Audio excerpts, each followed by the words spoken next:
আসসালামু আলাইকুম, আমি নার্গিস চলে এসেছি আমার কিচেনে। আজ আমি বানাবো নিরামিষ ঢ্যাঁড়সের এক রেসিপি। তো প্রথমে আমি কড়াটা গরম করতে দিয়ে দিয়েছি। এবার দিয়ে দেব কিছুটা তেল ঢ্যাঁড়সটা ভাজার জন্য। কিছু সময় ধরে এটা গরম করতে ছেড়ে দিলাম। তো তেলটা গরম হয়ে গেছে। আমি এবার এতে গ্যাসের ফ্লেমটা কমিয়ে দিচ্ছি, হাই করা আছে। এবার এটা আস্তে আস্তে ঢ্যাঁড়সগুলো দিয়ে দিচ্ছি।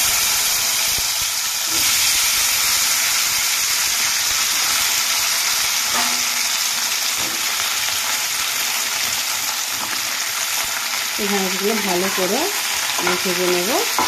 তো নুন দেবো না, নুন দিলে আবার ঢ্যাঁড়সটা নুন দিলে একটা হাওয়া টাইপের বার হয়। তো এটা ভালো করে নিয়ে ভেজে নেবো। একটু ভাজা ছেড়ে দিলাম, একটু ঢাকা দিয়ে দিলাম, লাউটা একটু সেদ্ধ হয়ে যাবে। একটু ঢাকা দিয়ে দিলাম। তো যখন ঢ্যাঁড়সটা ভাজা হোক তার মাঝে আমি মশলাগুলো বানিয়ে নিচ্ছি। তো আমি কাঁচা লঙ্কা, পেঁয়াজ, আদা, রসুন আর একটা টমেটো এগুলোকে পেস্ট বানিয়ে নিই। তো এখন এবার পেস্ট বানিয়ে নিই, মিক্সিতে দিয়ে দিই, দিয়ে পেস্ট বানিয়ে নিই। মিক্সি জারে দিয়ে দিচ্ছি আস্তে আস্তে। এগুলো সব দিয়ে দিলাম। এটা এবার একটা পেস্ট বানিয়ে নিই, বানিয়ে নিই। তো আমার ভাজাটা হয়ে গেছে। এটা এবার আমি নামিয়ে নেব। পুরোপুরি ঢ্যাঁড়সটা হয়ে গেছে।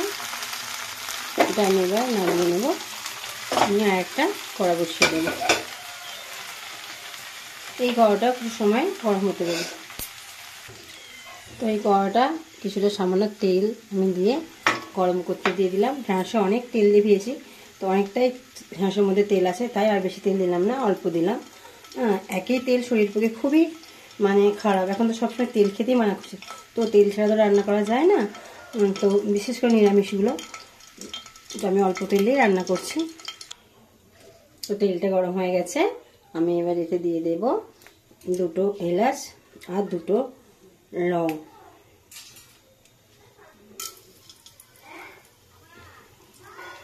দিয়ে দিলাম।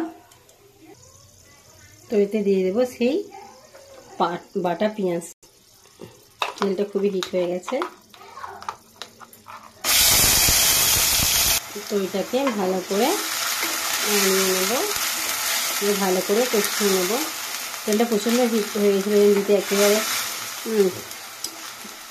অনেকটাই ধোঁয়া উঠে পড়েছে। তো এইভাবে কষিয়ে নিতে হবে।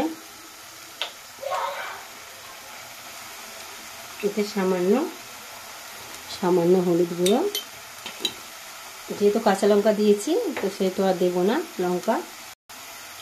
অল্প একটু জিরে আর ধনের পাউডার দিয়ে দিলাম। এটাকে আবারও কষিয়ে নেব। এবার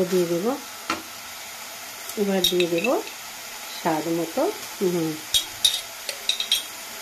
আর কালার আনার জন্য দিয়ে দেবো একটু কাশ্মীরি চিলি পাউডার। এটা কালারের জন্য আমি দিচ্ছি।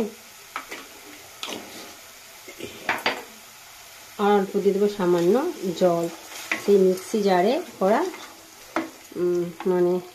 সব মিশ্রণে ধোয়া জলটা একটু দিয়ে দিচ্ছি, দিয়ে আবারও কষাবো। এবার এতে দিয়ে দেব এক বাটির থেকে অল্প একটু কম টক দই, দিয়ে ভালো করে কষাতে থাকবো। ভালো করে এটা ফেটিয়ে নেব। এবার দিয়ে দেব সেই ভেজে রাখা ঢ্যাঁড়সগুলো, দিয়ে দেবো সেই ভেজে রাখা ঢ্যাঁড়সগুলো দিয়ে দিলাম, দিয়ে আবারও কষাতে থাকবো।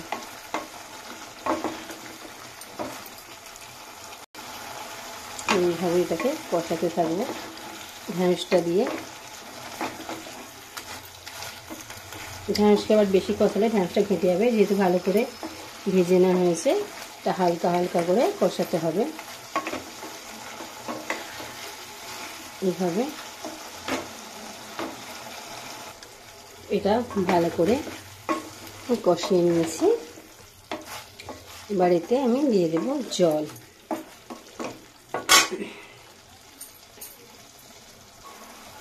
তো এটা এবার কিছুটা পরিমাণে জল দিয়ে সেদ্ধ করতে দিয়ে দেব। এই জলটা দিয়ে ঢাকা দিয়ে দেব।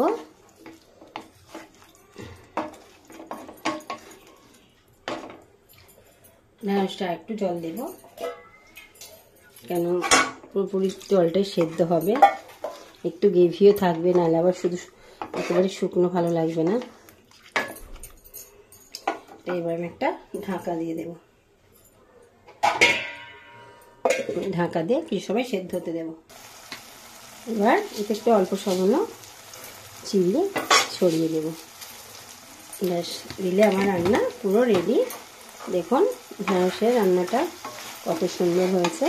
এটা ভাত বা পরোটা বা রুটির সঙ্গে আপনারা খেতে পারেন। তো আমার রান্নাটা পুরোপুরি রেডি, আমি গ্যাসটা এবার বন্ধ করে দিলাম। তো আমার রান্নাটা যদি আপনাদের ভালো লাগে তো আমার চ্যানেলে লাইক করুন, শেয়ার করুন, আর কমেন্ট বক্সে জানান কেমন। আর নতুন যদি কেউ হয়ে থাকেন তো আমার চ্যানেলটা সাবস্ক্রাইব করে দিন।